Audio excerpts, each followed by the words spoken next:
the US Congress and presidential elections. Voting, the people's chance to decide who they want to run their country and represent their interests. But how does it work in the United States of America? Across the pond, voting is quite different. Like the UK Parliament, the United States Congress has two houses, the House of Representatives and the Senate. Unlike the UK, there are public elections for both houses, and a third separate election is held to choose a president. In the US, the president is both the head of state and the head of government. In the UK, these roles are carried out separately by the monarch and the Prime Minister. The House of Representatives in the US Congress is designed to give a voice to the people of every local voting region of America. Members of the House of Representatives stand for re-election every 2 years. Each state is split into districts, and each district votes for one representative. The number of districts depends on the population of each state. For example, California, the most populous state, is split into 53 districts, so has 53 representatives. But Alaska, which is huge but has a really small population, only has one district and therefore only one representative in the House. Like the UK House of Commons, the election system is first past the post, so the candidate with the most votes in each district wins a seat in the House of Representatives. The party that wins a majority of seats in the House takes control. The ideal situation for a president is that the House is controlled by their own party. However, with elections held every 2 years, there's always a midterm election in the middle of a president's time in office.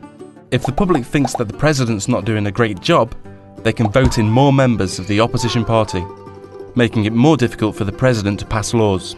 The Senate in the US Congress, like the House of Lords in the UK Parliament, is sometimes called the upper house. George Washington described the Senate as the saucer that cools the coffee, meaning that it's their job to scrutinise and question all proposals made by both the House of Representatives and the President, before voting to decide whether they should proceed as law.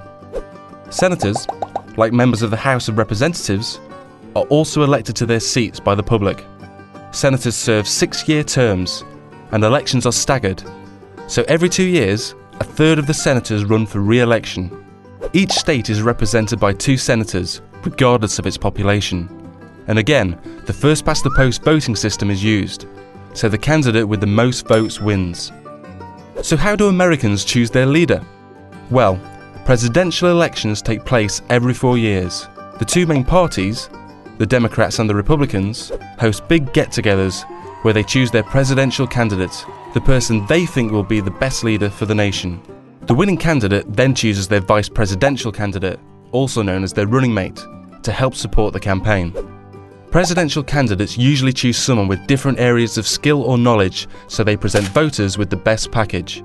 Together, they're known as a ticket. Presidential candidates from both parties then start out on massive election campaigns to gain as much voter support as possible. They travel across the country and hold great big campaign rallies where they set out their policies and their ideas for the whole country. These campaigns cost money, lots of it, so both candidates have large campaign teams who help raise the tens of millions of dollars needed to keep them afloat. When it comes to election day, the public go to the polls to vote for one presidential ticket. So far, so easy. However, the public don't vote directly for their choice of president. Instead, a system called the Electoral College is used. Each state is allocated a number of electors that will make the final choice. A state has the same number of electors as it does senators and representatives.